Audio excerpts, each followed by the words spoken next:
भाई साहब खेसारी लाल यादव ने भी मौका देखते ही चौका मार दिया है। कुछ ज़्यादा ही वायरल अभी कुछ दिन पहले हो रहा था एक टेंगे टेंगे करके सॉन्ग, जो कि युगांडा के एक लड़का टेंगे टेंगे करते हुए वायरल हो गया था।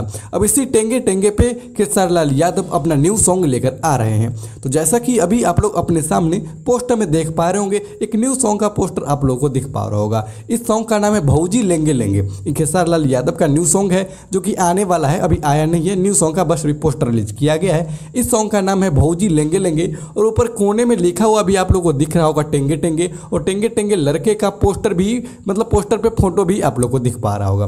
तो खेसारी लाल यादव ने मौका देखते ही चौका मार दिया है। टेंगे टेंगे बहुत ही ज़्यादा वायरल हो रहा था, तो इसी टेंगे टेंगे पे खेसारी लाल यादव एक न्यू सॉन्ग लेकर आ रहे हैं। अभी तक ये कंफर्म नहीं है कि यह न्यू सॉन्ग किस दिन को आएगी, तो इसके लिए आप हमारे इस चैनल को सब्सक्राइब करके हमसे जुड़ जाए, ताकि जैसे ही खेसारी लाल यादव की यह टेंगे टेंगे वाली सॉन्ग रिलीज होगी या फिर इसकी टीजर आएगी, आपको इस चैनल पर बता दिया जाएगा। तो सब्सक्राइब करके आप हमसे जुड़ जाए।